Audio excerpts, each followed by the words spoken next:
Okay,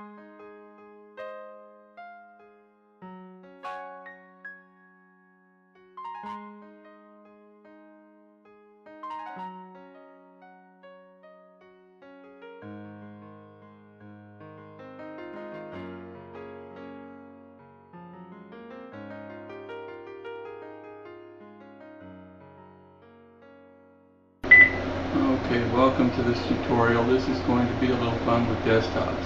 I'm going to talk briefly about your desktops, your desktop icons, your desktop backgrounds or pictures for your desktop. Now this thing can actually work just like you were having yourself a wonderful holiday and you want to have your kids' photos up on your screen. You can go to your desktop background here now. Let me go back here. Right-clicking on your mouse is going to give you a different drop-down than you get on your Start menu bar. Now, I moved the Start menu bar here on the side. It can be moved around by dragging it so long as it's not locked. If it's locked, it has a check mark by it. If it's locked, you can't move it around. I keep mine unlocked so I can move it around. You can also go and make it disappear.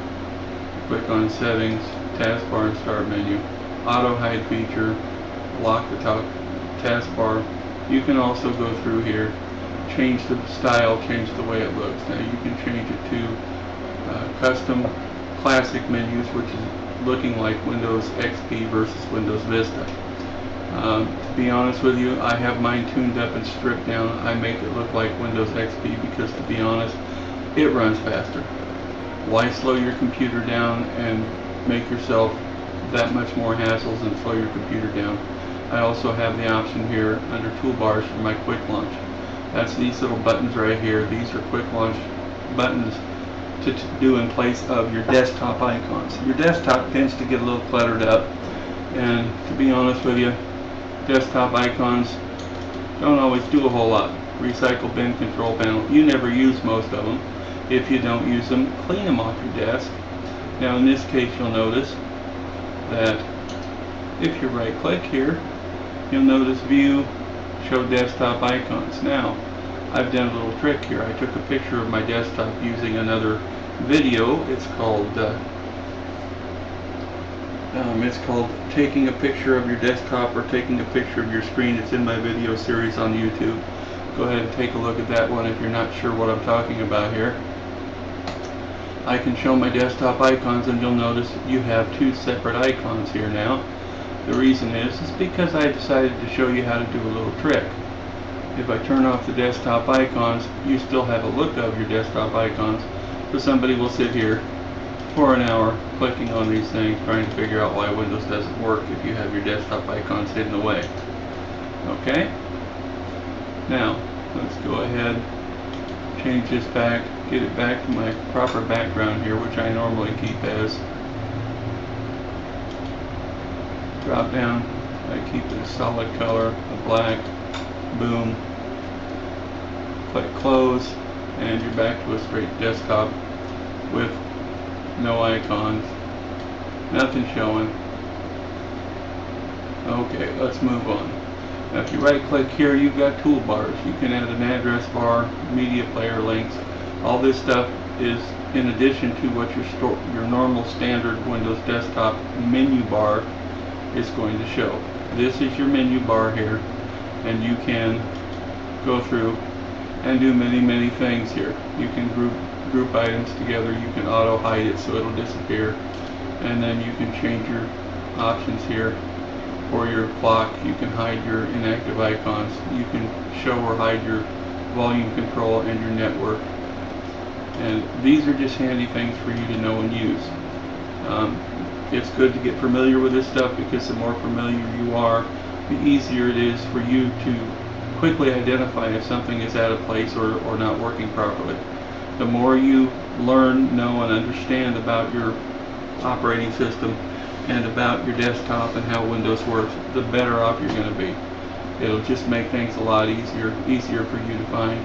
Now you'll notice if you hover your mouse over this, always you're going to get this option. When you do, it'll tell you what program the mouse is hovering over. Doesn't matter what it is, you hover it over, it's going to tell you what it is. In the case of your clock, it'll give you your date and time. In the case of paint, you can open it up and you can add or remove icons from this by dragging and dropping.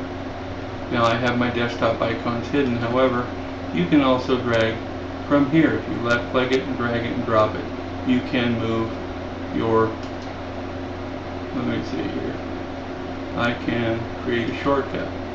That's going to create a duplicate of the first one. I can then drag it down here, and then I can drop it right here. You notice there's a little line there, and it pops up, and if I drag it down, it appears right here. Wasn't there before, and there's two down here as well because I use it quite a bit. Now I can remove one of them because it really doesn't matter. And yes,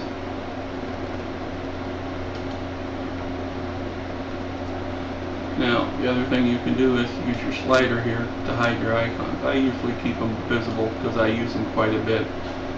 But if you're pretty touched for space on your desktop, you can do this. Now watch this. This is a feature, one of the reasons why I keep my start menu on the side here.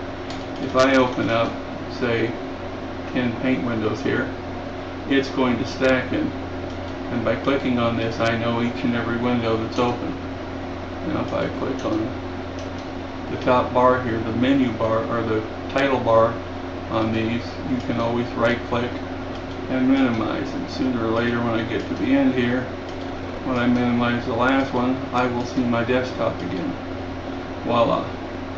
Now this is just better for you to keep track of programs that you have open, and it usually gives you space here to move around and move your menu bar if it's needed. Now again, if I click on here, I can hit Alt F4, Alt F4, Alt F4, Alt F4, Alt F4, Alt F4, and this will close the programs. Learning to use your shortcut keys really is going to save you time in the long run. The more efficient you become using Windows, the better off you're going to be. Anyway, hope you've enjoyed this video and you've seen a lot of neat things or things you can incorporate on your desktop. Don't be afraid to experiment. If you have any comments, any questions, anything you would like extra help with or don't understand about this video, please contact me at howdoidothis01@yahoo.com. Leave a comment, leave a note, ask me a question, and or please rate the videos that you're seeing, because I'm here to help you guys learn how to do this stuff. Make it fun, make it painless, and hopefully you'll become a Windows Power user like me. Have a great day, and thanks again for watching my video.